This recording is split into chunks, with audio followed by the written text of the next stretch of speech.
अगली बार 90 पार के इस संकल्प को आगे बढ़ाते हुए मैं उमेश पांडे आप सभी लोगों के सामने आज क्विज 1 मल्टीपल चॉइस क्वेश्चंस के थ्रू आज एक क्विज लेकर आया हूँ। उम्मीद करता हूँ आप लोग सभी इस क्विज में पार्टिसिपेट करोगे और अपने आंसर्स को अपनी कॉपी में जरूर लिखोगे और व्हाट्सएप के माध्यम से आप लोग जो भी आंसर की होगी आप लोग प्राप्त करोगे। उससे रिलेटेड जो भी आप लोगों की मार्किंग होगी, इवोल्यूशन होगा, उसका आंसर आप लोग मुझसे शेयर करोगे। तो ध्यान रहे स्टूडेंट, क्विज 1 स्टार्ट हो चुकी है। आप लोगों को प्रीमियर के थ्रू ये क्विज दिखाई जा रही है। आप लोग इस क्विज को लास्ट एंड तक जरूर देखोगे और सारे कमेंट में अपने आंसर्स जरूर दोगे।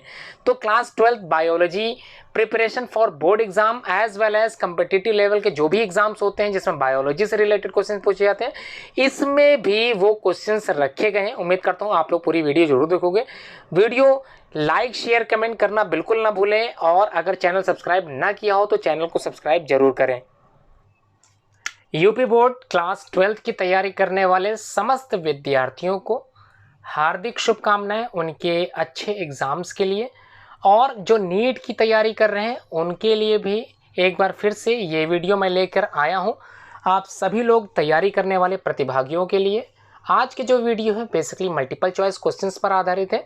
ये क्वेश्चंस कई तरह के कम्पिटिटिव एग्जाम्स में पूछे जा सकते हैं। तो उम्मीद करता हूँ आप लोग इस लाइव क्लासेस या फिर प्रीमियर क्लासेस में ज्वाइन जरूर करोगे। तो क्वेश्चंस मैं एक एक करके समझाता चलता हूँ। आप लोग हर एक क्वेश्चंस के जितने भी सॉल्यूशंस हैं आप लोग लगाते चलेंगे, अपनी कॉपी में लिख लेंगे और आप लोग व्हाट्सएप के माध्यम से मुझसे इसका सॉल्यूशन जरूर प्राप्त करोगे और अपना इवोल्यूशन खुद करोगे। ठीक है, तो क्या चीज़ है समझ लेते हैं। एक एक क्वेश्चंस में क्या कहा गया, आप लोगों को कैसे अपने आंसर्स को सही लिखना है, सही बताना है, किस प्रकार से आप लोग उत्तर सही कर पाओगे, यही आज बताया जाएगा। सबसे पहले आप लोगों को प्रश्न क्या कह रहा है इसको पहचानना बहुत ज़्यादा ज़रूरी है। अगर आप प्रश्न नहीं समझ पाएंगे तो आप डेफिनेटली उत्तर गलत लगा के आओगे। तो ध्यान रखना, क्वेश्चंस आप लोगों को डीपली पढ़ने हैं कि क्वेश्चंस कह क्या रहा है। 4 ऑप्शन में से कोई एक ही ऑप्शन उसका करेक्ट होगा, तो समझते चले। क्वेश्चन नंबर 1 में कह रहा है which gas is produced in fermentation. ठीक है, फर्मेंटेशन की प्रोसेस आप लोगों ने पढ़ी थी जिसको हिंदी में किण्वन भी बोलते हैं। तो इस प्रोसेस के बाद कौन सी गैस प्रोड्यूस होती है? क्या आप लोगों को लगता है कि इसके जो है प्रोसेस के बाद फर्मेंटेशन एक प्रोसेस होती है, इसमें अगर बात करें कौन सी गैस प्रोड्यूस होगी तो क्या लगता है आप लोगों को कि क्या ऑक्सीजन प्रोवाइड होगी या फिर ऑक्सीजन प्रोड्यूस होगी? क्या आप लोगों को ऐसा लगता है?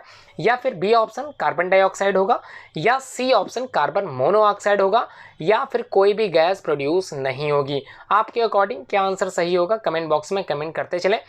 Question number 2, which of the following gas is used in the fermentation. इनमें से कौन सी गैस का क्या होता है यूज्ड की जाती है फर्मेंटेशन प्रोसेस के द्वारा? Oxygen gas, carbon dioxide gas, carbon monoxide, या कोई भी गैस यूज नहीं की जाती। बेसिकली दोनों क्वेश्चन एक ही जैसे हैं, बस थोड़ा सा समझना है। पहले वाले क्वेश्चन में कौन सी गैस प्रोड्यूस हो रही थी और दूसरी वाली गैस कौन सी गैस यूज की जा रही थी दूसरे क्वेश्चन में। तीसरे क्वेश्चन में इन होल्डिंग पास्चराइजेशन एक प्रोसेस था, pasteurization the milk is heated at which temperature. तो पास्चराइजेशन की एक प्रोसेस होती है जिसमें दूध को गरमाया जाता है और जो बैक्टीरिया उसमें ना जम पाए या फिर बैक्टीरिया हार्म ना कर पाए उस दूध को, इसी से बचाने के लिए एक टेम्परेचर होता है, मानक टेम्परेचर जिसको हम लोग बोलते हैं। तो कितने डिग्री सेल्सियस तापमान पर दूध को गरमाया जाता है? आप लोगों को जवाब देना है। क्या 60 डिग्री सेल्सियस होगा, 62 डिग्री सेल्सियस होगा, या 66 या फिर 70 डिग्री सेल्सियस सही होना चाहिए? तो अब बात करेंगे क्वेश्चन नंबर 4 की। क्वेश्चन नंबर 4 में क्या पूछा है देख लेते हैं। Which test help us to know about the pasteurization status of milk. इनमें से कौन सा टेस्ट पास्चराइजेशन स्टेटस के लिए किया जाता है? ऑप्शन ए है फॉस्फेटेज टेस्ट, ऑप्शन बी है लैक्टेज टेस्ट, ऑप्शन सी है लैक्टिक एसिड टेस्ट, या फिर डी ऑप्शन होगा एलिसा टेस्ट। तो आप लोग पढ़ चुके हैं सभी टेस्ट के बारे में, तो आप लोगों को बताना है पास्चराइजेशन स्टेटस ऑफ मिल्क का जानने के लिए कौन सा टेस्ट करना पड़ता है। फिफ्थ है which is not a fermented product. इनमें से कौन सा फर्मेंटेड प्रोडक्ट नहीं है, फर्मेंटेशन के बाद मिलने वाला प्रोडक्ट नहीं है? क्या योगर्ट होगा, बी चीज होगा, सी बियर होगा, या फिर मदर डेयरी मिल्क होगा? तो आपके अकॉर्डिंग क्या सही उस उत्तर होना चाहिए? अब बात करते हैं क्वेश्चन नंबर 6 की। Which microorganism is mainly use in the production of vinegar. तो विनेगार जो प्रोडक्शन होता है इसको बनाने के लिए किस माइक्रो ऑर्गेनिज्म का यूज़ किया जाता है? तो 4 ऑप्शन आप लोगों को अपने एग्जाम्स में मिलेंगे। ईस्ट होगा, या फिर एसिटोबैक्टर स्पीसीज होगी, या लैक्टोबैसिलस होगा, या फिर एनाबिना। इन चारों में से कौन सा ऑप्शन आप लोग लगाने वाले हो? कमेंट बॉक्स में कमेंट करते चले। 7th में which category of micro organism is the most important in the production of energy? तो इनमें से कौन सी कैटेगरी ऑफ माइक्रो ऑर्गेनिज्म की है is the most important in the production of energy? Energy provide करने वाली कौन सी ऑर्गेनिज्म इसमें है? पहला है माइकोप्लाज्मा, दूसरा रॉड शेप बैक्टीरिया, तीसरा ईस्ट है, या फिर साइनोबैक्टीरिया होना चाहिए। उसके बाद क्वेश्चन नंबर 8 में क्या पूछा है? Aspergillus nigger is useful in the production of? किस चीज़ के लिए, किस चीज़ के प्रोडक्शन के लिए एस्परजिलस का उपयोग किया जाता है? Lactic acid, acetic acid, brewing beer, या सिट्रिक एसिड? तो आप लोगों को जवाब देना है। 9th वाले क्वेश्चन में सिंपली पूछा which step of sewage treatment involves the uses of micro organism? Sewage treatments आप लोग समझ गए होंगे। कौन से माइक्रो ऑर्गेनिज्म का यूज़ यहाँ पर होता है? प्राइमरी ट्रीटमेंट के लिए, सेकेंडरी ट्रीटमेंट के लिए, टर्सरी ट्रीटमेंट के लिए, या फिर ऑल ऑफ द एबव? सारे ट्रीटमेंट के लिए, सीवेज ट्रीटमेंट के लिए माइक्रो ऑर्गेनिज्म का यूज़ किया जाता है। Question number 10 bacillus thuringiensis is important in the production of? किस चीज़ के लिए इम्पॉर्टेंट, किस प्रोडक्शन के लिए, किस चीज़ के प्रोडक्शन के लिए इसका यूज़ किया जाता है बैसिलस स्पीसीज का? पहला है एंजाइम्स, दूसरा है इंसेक्टिसाइड, तीसरा है एंटीबायोटिक्स, चौथा ऑल ऑफ दीज। सभी के लिए क्या आपको लगता है? नेक्स्ट है क्वेश्चन नंबर 11 में पूछा गया है सैक्रोमाइसिस स्पीसीज या फिर saccharomyces cerevisiae is useful in the production of? तो इसका जो प्रोडक्शन होता है, किस चीज़ के प्रोडक्शन में इसका यूजफुल है? लैक्टिक एसिड बनाने में, या फिर एसिटिक एसिड, या बियर एंड अल्कोहल बनाने में, या फिर सिट्रिक एसिड के बनाने में? आप लोगों को क्या लगता है किसका इसका उपयोग किस चीज़ के बनाने के लिए होता होगा? Yoghurt is the product of? Yoghurt जो एक प्रोडक्ट है वो किस चीज़ का प्रोडक्ट है? फर्मेंटेड मिल्क का है, पास्चराइड मिल्क का है, फर्मेंटेड फ्रूट जूस का है, या फिर चीज़ का है? इन चारों में से किसी एक प्रोडक्ट का ही ये प्रोडक्ट होगा। ठीक है, नेक्स्ट है सैक्रोमाइसिस एलिप्सोइडिस। उसके बाद ये strains are use for the commercial production of? किस चीज़ के प्रोडक्शन में इसका यूज़ होता है कमर्शियली? तो सैक्रोमाइसिस स्पीसीज है, बियर के लिए इस्तेमाल की जाएगी, वाइन के लिए, एब्सोल्यूट अल्कोहल के लिए, या फिर योगर्ट के लिए? तो किस चीज़ के प्रोडक्शन में इसका इस्तेमाल होता है ये आप लोगों को बताना है। The mouldy appearance on bread is primarily due to yeast के माध्यम से, या फिर राइजोपर्स निग्रेस्कंस के माध्यम से, या फिर एसिटोबैक्टर स्पीसीज, या फिर एरविनिया? तो इन चारों में से कौन सा राइट आंसर होगा ये आप लोगों को अपने कमेंट बॉक्स में लिखना है। नेक्स्ट है Pseudomonas fluorescence is responsible for? किस चीज़ के लिए ये उपयोगी है? ग्रीन रॉट ऑफ एग के लिए, black rot of egg, mouldy appearance on bread, या फिर सॉफ्ट रॉट ऑफ फ्रूट्स? तो इन चारों में से किस चीज़ के लिए रेस्पॉन्सिबल होता है ये आप लोगों को बताना है। सीडोमोनास की बात हो रही है। नेक्स्ट क्वेश्चन है preservation of food and other articles at very low temperature is called? तो प्रिजर्व करना है किसी फूड को, किसी आर्टिकल्स को एट वेरी लो टेम्परेचर, इस प्रोसेस को हम लोग क्या नाम देते हैं? क्या नाम होगा इसका? क्रायोजेनिक्स होगा, या फिर क्रायो प्रिजर्वेशन होगा, क्रायोनाइजेशन होगा, या फिर वर्नलाइजेशन होगा? इन चारों में से कौन सा ऑप्शन आप लोग लगाने वाले हो? कमेंट बॉक्स में कमेंट करते चलें। Ideal temperature to preserve yoghurt is? तो कौन सा एक मानक टेम्परेचर होता है, मानक तापमान होता है जिसमें प्रिजर्व किया जाता है योगर्ट को? लेस देन 0 डिग्री सेल्सियस, या फिर 0 से 4 डिग्री सेल्सियस, या फिर 10 डिग्री सेल्सियस, या फिर fourth option 5 to 10 degree Celsius? तो आंसर क्या होगा आपके अकॉर्डिंग आप लोग बताना है। ये जो क्वेश्चन अब आने वाला है क्वेश्चन नंबर 18, इस ये एम्स में पूछा जा चुका 2000 वाले एग्जाम में। In 1928, 8 scientists discovered the first effective antibiotic. Antibiotics are? तो कौन से साइंटिस्ट थे? फ्लेमिंग एक साइंटिस्ट थे, या फिर एक केमिस्ट थे जिन्होंने स्ट्रेप्टोमाइसिन की खोज की थी? क्या ये सही होगा? फ्लेमिंग जिन्होंने पेनिसिलिन की खोज की थी, एक एंटीबायोटिक्स थी। वॉक्समैन पेनिसिलिन, ये सही होगा? या फिर वॉक्समैन स्ट्रेप्टोमाइसिन की खोज के लिए जाने जाते हैं? चारों में से कोई एक ऑप्शन सही होगा, आप लोगों को बताना है। नेक्स्ट है question number 19, azolla has a symbiotic association with? Symbiotic association आप लोग जानते होंगे, आप लोगों ने 7th क्लास में सिम्बायोटिक रिलेशनशिप पढ़ी होगी। एक ऑर्गेनिज्म दूसरे ऑर्गेनिज्म से एक तरह से आत्मनिर्भर, या फिर एक तरह से ये कह लें कि दोनों ही एक दूसरे पर निर्भर रहते हैं, आत्मनिर्भर न रह के एक दूसरे पर डिपेंड होते हैं। ठीक है, इन्हीं रिलेशनशिप को सिम्बायोटिक रिलेशनशिप बोलते हैं। यही आपको बताना है कि azolla has a symbiotic association with? किसके साथ ये एसोसिएशन होती है? क्या ये एसोसिएशन राइजोबियम के साथ होगी, बी है एनाबिना के साथ होगी, या फिर सी ऑप्शन नॉस्टॉक के साथ होगी या फिर एजोस्पिरिलियन के साथ होगी। तो क्या आंसर सही होगा आप लोगों को बताना है। क्वेश्चन नंबर 20, डिवाइन एंड कोलेगो आर, ये दोनों ही क्या है, ये दोनों क्या बायो इंसेक्टिसाइड्स हैं या फिर बायो फंगिसाइड्स हैं या फिर बायो हर्बिसाइड्स हैं या रोडेंटिसाइड्स हैं। तो चारों में से कौन से साइड्स हैं ये, या फिर किसके इस्तेमाल के लिए ये यूज़ किए जाते हैं, ये आप लोगों को अपने कमेंट बॉक्स में लिखना है। मणिपाल 2001, पीएमटी 2002 में ये क्वेश्चन पूछा गया था। क्वेश्चन नंबर 21 जो EMCT में पूछा गया था 2001 में, स्पिरुलिना इज क्या है, बायो फर्टिलाइजर है, बायो पेस्टिसाइड है या फिर एडिबल फंगस है या फिर सिंगल सेल प्रोटीन है। इन चारों में आपको क्या लगता है इसका आंसर क्या होगा। Which one is bio fertiliser, इनमें से कौन सा एक बायो फर्टिलाइजर के तौर पर यूज किया जाता है। ए ऑप्शन में माइक्रोराइजा है, बी ऑप्शन में नाइट्रोजन फिक्सिंग बैक्टीरिया है, सी ऑप्शन में आप लोगों को नाइट्रोजन फिक्सिंग साइनोबैक्टीरिया दिया गया है, उसके बाद चौथा है ऑल ऑफ दिस। तो इनमें से कौन सा राइट आंसर होगा आप लोग कमेंट बॉक्स में कमेंट करते चलें। Some blue green algae are used as fertiliser because they can, तो some blue green algae are used as bio fertilisers का इस्तेमाल किया जाता है। कुछ कॉमन ब्लू ग्रीन एल्गी होते हैं जिनका इस्तेमाल एज ए बायो फर्टिलाइजर के तौर पर किया जाता है। तो दे कैन हो सकते हैं, क्या हो सकते हैं, क्या नाइट्रोजन फिक्सेशन करने वाले बैक्टीरिया हो सकते हैं या फिर नाइट्रोजन फिक्सेशन करने वाले एल्गी हो सकते हैं। पहला बी है सीक्रेट म्यूसिलेज या फिर सी है फिक्स ऑक्सीजन या फिर इनमें से सभी, all of the above. 24 question number पूछा गया है, एम्स 2003 में ये क्वेश्चन रखा गया था। Azolla is used as bio fertiliser as because it, क्या है देख लेते हैं। पहला है फॉर्म्स मैसिव बायोमास, सेकंड है has association of nitrogen fixing Rhizobium, C है possesses association with nitrogen fixing cyanobacteria या फिर डी है हैज एसोसिएशन विद माइक्रोराइजा।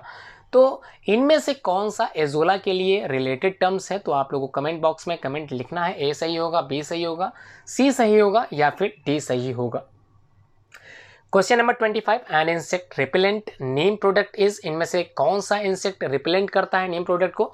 तो क्या ये रोटिनोन होगा या फिर एजाडिरेक्टिन होगा या फिर पैराथियन होगा या फिर एंड्रिन होगा। तो इन चारों में से कौन सा सही होगा रिपेलेंट जो नेम प्रोडक्ट को इस्तेमाल करते हैं। नेक्स्ट है 26, supply of oxygen to be biogas plant will have, तो इनमें से कौन सी जो सप्लाई ऑफ ऑक्सीजन है टू द बायोगैस के लिए, प्लांट के लिए, तो कौन सी चीज़ सही ऑप्शन में जाएगी आप लोगों को बताना है। पहला है पॉजिटिव इफेक्ट, दूसरा नेगेटिव इफेक्ट, नो इफेक्ट या फिर नन ऑफ दीज। क्या सही होगा आपको बताना है। Bakers yeast is, question number 27 में बताया जा रहा है कि जो बेकिंग के लिए ईस्ट का इस्तेमाल किया जाता है वो कौन सी ईस्ट होती है। बेकर्स ईस्ट इज, तो एस स्पीसीज़ है, कौन सी स्पीसीज़ है, एस सेरिवेसी, उसके बाद एस लिडविगी, उसके बाद एस ऑक्टोस्पोरस, उसके बाद साइजोसैक्रोमाइसीज। इनमें से कौन सा सही आंसर होगा। ओडिशा 2005 के ये शायद इंटरमीडिएट एग्जाम्स में पूछा गया होगा। बीटी कॉटन, आप लोगों को बीटी कॉटन पढ़ाया गया था। बीटी कॉटन इज रेजिस्टेंट होता है, बचाव करता है अपना, किस चीज़ को लेकर बचाव करता है, या फिर रेजिस्टेंट वैरायटी है बीटी कॉटन, इंसेक्ट के प्रति, हर्बिसाइड्स के प्रति, सॉल्ट के प्रति या फिर ड्रॉट। इनमें से क्या आंसर सही होगा। BT toxin, question number 29, BT toxin क्या है। पहला इंट्रासेलुलर लिपिड है या फिर इंट्रासेलुलर क्रिस्टलाइन प्रोटीन है या फिर एक्स्ट्रा सेलुलर क्रिस्टलाइन प्रोटीन है या फिर डी ऑप्शन एक तरह की लिपिड है। तो आंसर आपको बताना है। क्वेश्चन नंबर 30 में सिंपली पूछा गया है, विच one is used for the preparation of bread. तो ब्रेड बनाने के लिए या फिर आप लोगों ने दुकानों पर जब आप लोग डबल ब्रेड खरीदते हो, उसको खरीदने में बनाने के लिए जो प्रिपरेशन होती है उसकी किस चीज़ का इस्तेमाल किया जाता है। क्या उसमें लैक्टोबैसिलस का इस्तेमाल किया जाता होगा, क्या उसमें स्ट्रेप्टोबैसिलस का इस्तेमाल किया जाता होगा या फिर एस्परजिलस का इस्तेमाल करते होंगे या फिर एस सेरेवेसी का इस्तेमाल करते होंगे। इनमें से कौन सा इस्तेमाल किया जाता है प्रिपरेशन ऑफ ब्रेड बनाने में। ठीक है, समझ में आ गया क्वेश्चन आप लोगों को। उड़ीसा 2006 में ये पूछा गया था। उसके बाद CBSE 2006 में ये क्वेश्चन पूछा गया, question number 31, an enzyme that stimulates करता है germination of barley seeds is. इनमें से कौन सा एंजाइम स्टिमुलेट कर देता है जर्मिनेशन ऑफ बार्ले के लिए। तो पहला है invertase enzyme, alpha amylase enzyme या फिर लाइपेज एंजाइम या फिर प्रोटीएज एंजाइम। तो इनमें से कौन सा राइट आंसर होगा आप लोगों को कमेंट बॉक्स में कमेंट करते चलना है। नेक्स्ट है 32 question number, which one is wrongly matched. इनमें से कोई एक रॉन्गली मैच्ड है, बाकी सब सही लगे होंगे। तो कौन सा रॉन्गली मैच्ड है, गलत जोड़ है, तो देख लेते हैं। पहला है स्ट्रेप्टोमाइसिस, एक एंटीबायोटिक्स है, क्या ये सही होगा। उसके बाद कॉलीफॉर्म्स एक विनेगर है, क्या ये सही होगा। उसके बाद मेथेनोजेंस गोबर गैस के तौर पर इस्तेमाल की जाती है, क्या ये सही होगा? या फिर ईस्ट एथेनॉल के रूप में प्रयोग की जाती है, ये भी सही होगा। आप लोगों को आंसर देना है इन चारों में से कौन सा गलत है। नेक्स्ट है सीबीएसई 2007 में ये क्वेश्चन पूछा गया, क्वेश्चन नंबर 33, प्रोबायोटिक्स। ठीक है, प्रोबायोटिक्स के बारे में पूछा जा रहा है। ये है क्या? New kind of food allergens हैं, तो या फिर सेफ एंटीबायोटिक्स हैं, या फिर लिव माइक्रोबियल फूड सप्लीमेंट है, या फिर कैंसर इंड्यूसिंग माइक्रोब्स हैं। तो चारों में से क्या सही होगा? नेक्स्ट है question number 34, which of the following is maintain for the optimum production of vinegar. तो विनेगर बनाने में ज़्यादातर इसका प्रोडक्शन करने में किस चीज़ का इस्तेमाल किया जा रहा है, या फिर किस तरीके से इस्तेमाल इसका किया जा रहा है? आप लोगों को चार ऑप्शन दिए गए, कौन सा ऑप्शन बेटर है आप लोगों के लिए? पहला है एनारोबिक कंडीशंस में इसका तैयार किया जाता है, या फिर टेम्परेचर एज 65 डिग्री सेल्सियस तापमान पर इसका इस्तेमाल किया जाता है या बनाया जाता है।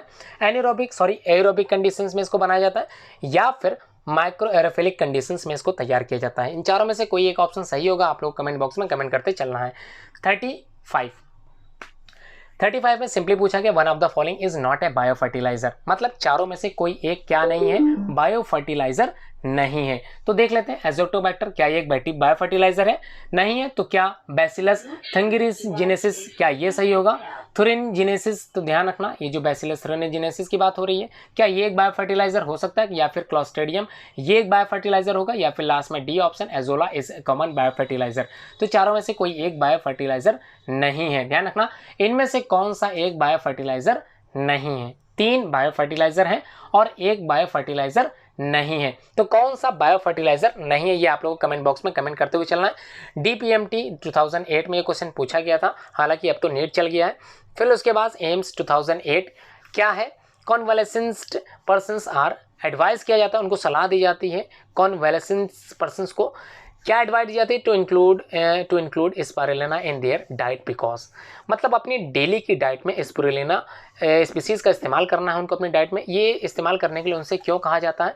क्योंकि it is rich in proteins, ये प्रोटीन से भरे होते हैं। इट रीस्टोर्स इंटेस्टाइनल फ्लोरा, ये इंटेस्टाइनल फ्लोरा का जो है रीस्टोर कर देते हैं। इट हैज़ एंटीबायोटिक प्रॉपर्टीज़ होती है, या फिर it makes body easy to digest, ये भोजन को पचाने में आपकी सहायता करता है। ये सही होगा, चारों में से कोई एक ऑप्शन सही होगा, आप लोगों को आंसर बताते हुए चलना है। नेक्स्ट है क्वेश्चन नंबर 37, ट्राइकोडर्मा हर्जियनियम। ठीक है, फिर से पढ़ देता हूँ। ट्राइकोडर्मा की बात हो रही है, एक स्पीसीज़ है, हर्जियनम है स्पीसीज़ का नाम। इज़ यूजफुल फॉर किस चीज़ के लिए यूजफुल है? पहला है बायो रेमेडिएशन के तौर पे इस्तेमाल की जाती है, जीन ट्रांसफ़र के इस्तेमाल की जाती है, रिक्लेमिंग वेस्ट लैंड्स के तौर पे इस्तेमाल की जाती है, या फिर इसका जो इस्तेमाल है वो as a bio control of soil borne plant pathogens के रूप में इसका इस्तेमाल किया जाता है। तो ये आप लोगों को बताना है। 38 में पूछा गया modern detergents have enzyme preparations of, किस चीज़ के से मॉडर्न डिटर्जेंट्स बनाने के लिए हैव एंजाइम प्रिपरेशंस का इस्तेमाल किया जाता है, वो क्या है आप लोगों को बताना है। पहला है थर्मोफिलीज, सेकेंड है एसिडोफिलीज, नेक्स्ट है एसिडोफिलीज, उसके बाद एल्केलीफिलीज। ये इनमें से क्या सही होगा आप लोगों को बताना है। नेक्स्ट है question number 39, cry one endotoxins obtained from Bacillus thuringiensis are effectively against, किसके अगेंस्ट ये इफेक्टिव होते हैं? क्या निमेटोड्स के अगेंस्ट ये अपोजिट अगेंस्ट होते हैं इफेक्टिवली, या फिर मॉस्किटोज के प्रति होते हैं, या फिर बेलवॉर्म्स के प्रति इफेक्टिव अगेंस्ट होते हैं, या फिर फ्लाइज के थ्रू? इनमें से किसके थ्रू ये इफेक्टिवली अगेंस्ट होते हैं? क्वेश्चन नंबर 40 में पूछा गया highest number of antibiotics are produce by, तो नंबर ऑफ एंटीबायोटिक्स ज़्यादातर प्रोड्यूस किए जाते हैं कहाँ से? स्ट्रेप्टोमाइसिस स्पीसीज़ के, या फिर बैसिलस के, या फिर पेनिसिलियम, या फिर सेफेलोस्पोरम। ठीक है, इनमें से कौन सा ऑप्शन ज़्यादा करेक्ट होगा हाईएस्ट नंबर ऑफ एंटीबायोटिक्स बनाने में? ठीक है, नेक्स्ट है question number 41, sewage treatment where decomposer bacteria are recycled into starting processes is, इनमें से क्या सही होगा? सीवेज ट्रीटमेंट के तौर पर अगर बात करें तो क्या प्राइमरी ट्रीटमेंट के लिए इसका इस्तेमाल होता होगा, या फिर एक्टिवेटेड स्लज ट्रीटमेंट के तौर पर इसका इस्तेमाल होता होगा, या फिर साइक्लिक ट्रीटमेंट के लिए, या फिर टर्सरी ट्रीटमेंट के लिए? ठीक है, सीवेज ट्रीटमेंट इंपॉर्टेंट पार्ट है ऑफ दिस चैप्टर का। नेक्स्ट है question number 42, which is wrongly matched, इनमें से चार ऑप्शन में से कौन सा रॉन्गली मैच्ड है? पहला है अल्कोहल जो कि नाइट्रोजनेज है, क्या ये रॉन्ग मैच्ड है? या फिर दूसरा डिटर्जेंट जो कि एक लाइपेज एंजाइम के तौर पर इस्तेमाल किया जा रहा है, तीसरा टेक्सटाइल्स के यूज़ में एमाइलेज एंजाइम का यूज़ होता है, या फिर डी फ्रूट जूस में पैंक्टिनेज का इस्तेमाल होता है? ये सही होगा। कोई एक रॉन्गली मैच्ड है, गलत है कोई एक, बाकी तीन सही है। आपको बताना है कौन सा गलत है, उसको निकाल के बाहर निकाल लेना है। Lactobacillus question number 43, lactobacillus mediated conversion of milk to curd resulted because. तो मिल्क से जो दही बन रहा है, तो इनमें से 4 ऑप्शन दे रखे हैं, कौन सा ऑप्शन ज़्यादा बेटर सही होगा। Coagulation and partial digestion of milk to fats convert करता है। Coagulation and partial digestion of milk proteins के थ्रू ये ऐड करता है। Coagulation of milk proteins and complete digestion of milk fats को पचाने में कार्यरत है, या फिर coagulation of milk fats and complete digestion of milk protein, या फिर ये सही होगा। इनमें से कौन सी चीज़ करेक्ट है? सही ऑप्शन आप लोगों को बाहर निकालना है। 3 ऑप्शन आप लोगों को गलत मिलेंगे, एक ही सही होगा।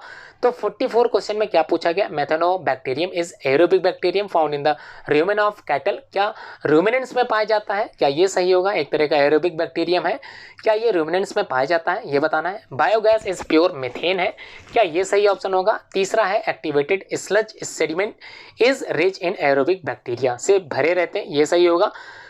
लास्ट है biogas is produce by the activity of aerobic bacteria of animal wastage. तो बायोगैस का बनाने का जो तरीका है वो एरोबिक बैक्टीरिया के थ्रू है, क्या ये सही हो सकता है?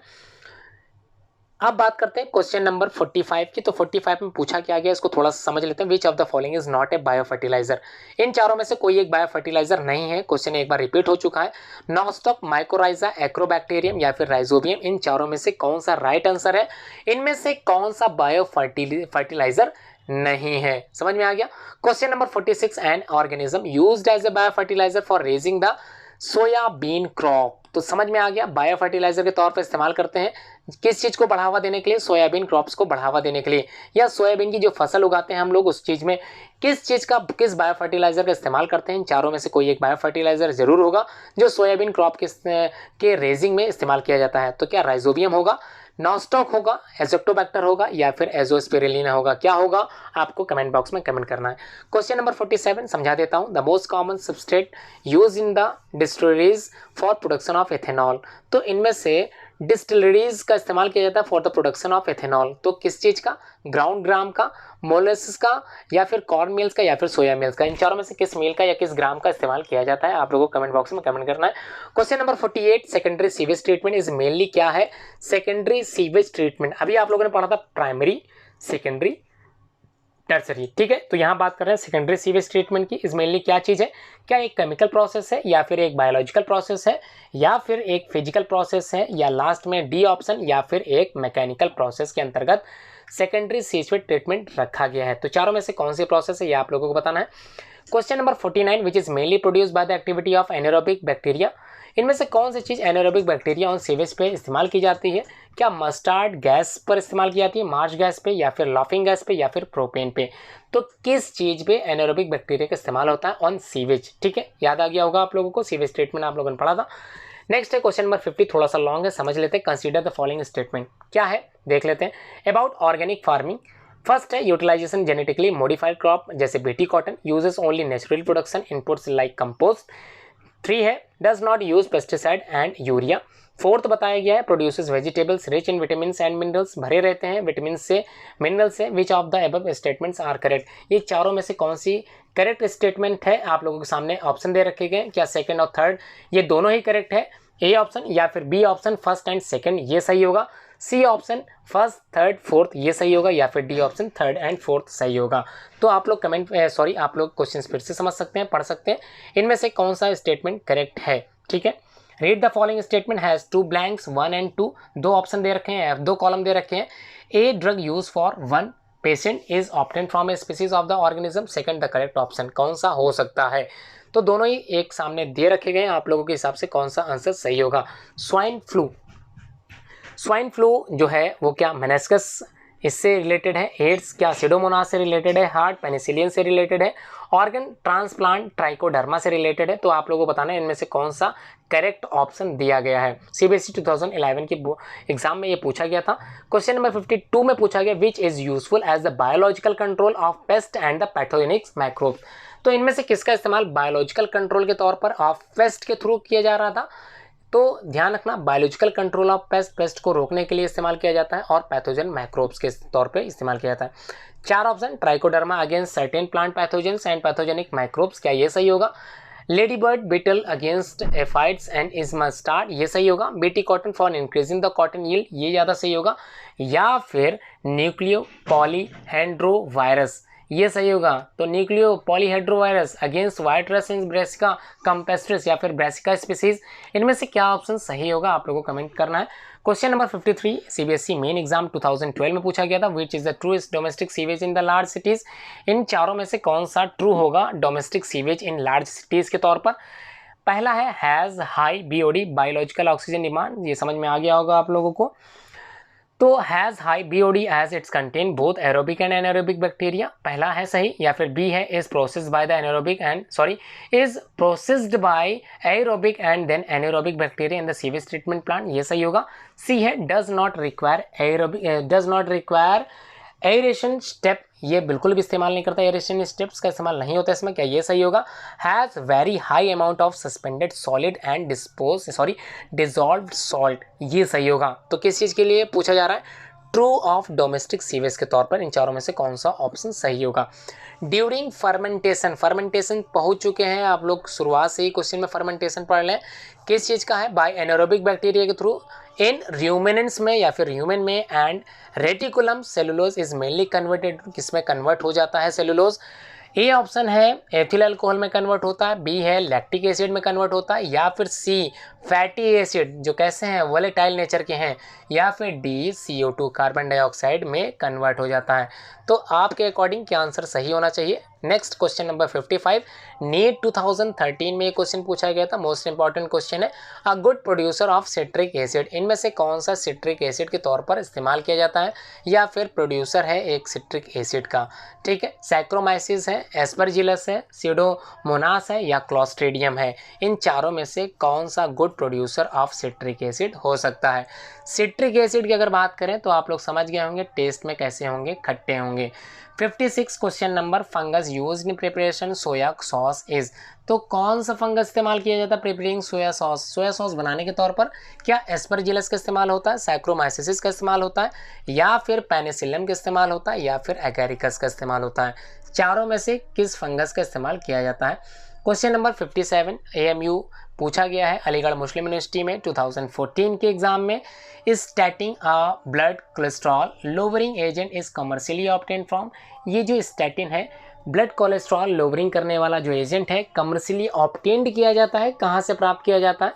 क्या ए ऑप्शन सही होगा ट्राइकोडर्मा पॉलिस्पोरम, या फिर एसिटोबैक्टर एसिटियाई, ये सही होगा, या फिर क्लॉस्ट्रीडियम ब्यूटेरिकम ये सही होगा, या फिर या फिर डी ऑप्शन मोनास्कस परपुरेस ये सही होगा।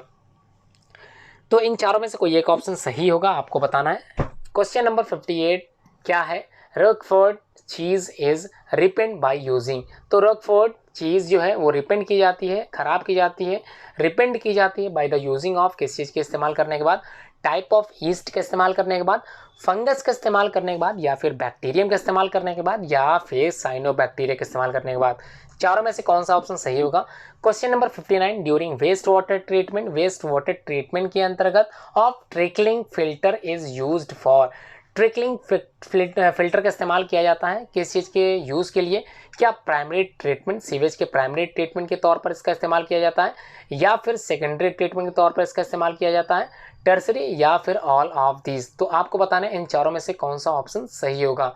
तो क्वेश्चन आप लोग समझ गए होंगे, उम्मीद करता हूँ अभी तक आप लोगों ने सारे क्वेश्चंस आसानी से देखे होंगे, समझे होंगे। तो अब बात करते हैं क्वेश्चन नंबर 60 की। 60 ये चैप्टर खत्म होने वाला है, या फिर ये कह लें कि ये मल्टीपल चॉइस क्वेश्चन इस चैप्टर के खत्म होने वाले हैं। आप लोगों ने सारे क्वेश्चंस के जो है राइट आंसर्स दिए होंगे। उम्मीद करता हूँ ये आंसर्स आप लोगों ने अपनी कॉपी में भी लिखा होगा, जिसका सोल्यूशंस आप लोगों को व्हाट्सएप के माध्यम से दे दिया जाएगा। आप लोग अपना इवोल्यूशन खुद कर लेंगे, जिससे आप लोगों को पता चलेगा कि आप लोगों की नीट की प्रिपरेशन, आप लोगों की बोर्ड की प्रिपरेशन कितनी अच्छे से चल रही है। Question number 60 which of the following is not used as a bio control agent, इनमें से कौन सा बायो कंट्रोल एजेंट के तौर पर इस्तेमाल नहीं किया जाता है। तो ए ऑप्शन है बैसिलस स्फेरिकस, ये सही होगा, या फिर ट्राइकोडर्मा वेरेडियाई ये सही होगा, बैसिलस थ्रेंजिनेसिस ये सही होगा, या फिर बैसिलस सबटाइटलिस ये सही होगा। चारों में से कोई एक ऑप्शन ही सही होगा, आप लोग कमेंट करते हुए चले। 61 which one of the following insecticide is of the plant origin, तो प्लांट ओरिजिन इंसेक्टिसाइड है, कौन सा हो सकता है। एडिसोन हो सकता है, रोटिनॉन हो सकता है, पैराथियन हो सकता है, या मेलेथियन हो सकता है। चारों में से कोई एक ही ऑप्शन सही हो। क्वेश्चन नंबर 22 की बात करते हैं, last question of this chapter, या फिर ये बात करते हैं इस चैप्टर से रिलेटेड जो मल्टीपल चॉइस क्वेश्चंस रखे गए थे उसका ये लास्ट क्वेश्चन है। Match the items in the column number 1 with those in the column number 2 and choose the correct answer right. तो 4 ऑप्शन कॉलम 1 में है, 4 ही ऑप्शन कॉलम 2 में है। राइट आंसर्स ABCD के माध्यम से नीचे दिए गए हैं, आप लोगों को बताना है कौन सा आंसर सही होगा। क्या थायोबैसिलस किससे रिलेटेड होगा, 4 ऑप्शन आपके सामने है। नाइट्रोसोमोनास किससे रिलेटेड होगा, ये आप लोगों के ऑप्शन 2 में, आप लोगों का कॉलम 2 में दे रखा है, आपको मैच कराना। सी है एजोटोबैक्टर, इनमें से किस में लगाएंगे, या फिर सीडोमोनास, इन चारों कॉलम 2 के कौन से पार्ट में आप लोग मैच कराएंगे। ऑप्शन ए दे रखा, बी दे रखा, सी दे रखा, डी दे रखा है। तो ये आप लोगों को देखना है और आंसर आप लोगों को अपने कमेंट बॉक्स में लिखना है, ठीक है। सारे क्वेश्चंस आप लोगों को समझा दिए गए हैं, उम्मीद करता हूँ आप लोगों की तैयारी अच्छी चल रही होगी। कहीं पर किसी क्वेश्चन से रिलेटेड कोई डाउट है, कोई क्वेश्चन आप लोगों को समझ में नहीं आया होगा, कमेंट बॉक्स में कमेंट करके आप लोग पूछ सकते हैं। इस वीडियो को प्रीमियर खत्म होने के बाद आप लोगों को ये वीडियो यूट्यूब पर अवेलेबल रहेगी, आप लोग कभी भी इस वीडियो को दोबारा से देख सकते हो, अपनी प्रिपरेशन को दोबारा से जारी रख सकते हो। अगर क्वेश्चंस आप लोगों को कुछ रॉन्ग हो जाते हैं फिर भी आप लोग तैयारी से पीछे नहीं हटोगे, तैयारी करते चलोगे अच्छे से। और ध्यान रहे एडवाइस जो आप लोगों को सलाह दी जाती है किस चीज़ की, समय बहुत कम है, आप लोगों के पास टाइम जो था वो मैक्सिमम टाइम निकल चुका है, तैयारी आप लोगों की अब तक खत्म हो जानी चाहिए। आप लोग कोशिश करो ऑनलाइन क्लासेस के माध्यम से टीचर से थोड़ा सा आगे निकलने की। आगे से मतलब ये है कि जो भी टॉपिक्स आप लोगों को ईजिएस्ट लगते हैं वो आप लोग आगे से ख़त्म करते चलो, ठीक है। बाकी तो टीचर आप लोग स्कूल के पढ़ा ही रहे होंगे, आप लोगों को अच्छे से समझ में आ भी रहा होगा। अगर आप लोगों को समझ में नहीं आ रहा है तो कमेंट बॉक्स में आप लोग ये भी कर सकते हैं कि मुझे इस चैप्टर को फिर से बता दीजिए, या फिर आप इस चैप्टर को दोबारा से पढ़ा दीजिए, मुझे समझना है, ये भी आप लोग लिख सकते हो, ठीक है। उम्मीद करता हूँ वीडियो आप लोगों ने पूरी देखी होगी। वीडियो को लाइक करना बिल्कुल ना भूलें। अगर आपको लगता है इस पर कुछ ना कुछ कमेंट पॉजिटिव होने चाहिए तो कमेंट भी लिख सकते हैं। आप लोग शेयर करना ना भूलें, ज़्यादा से ज़्यादा इसको शेयर करें ताकि ये वीडियो उन तक ज़रूर पहुँचे जो यूपी बोर्ड 2021 की तैयारी कर रहे हैं, इंटरमीडिएट की तैयारी कर रहे हैं, या फिर नीट के एग्ज़ाम में अपीयर हैं, ठीक है। उम्मीद करता हूँ आप लोगों ने वीडियो पूरी देखी होगी।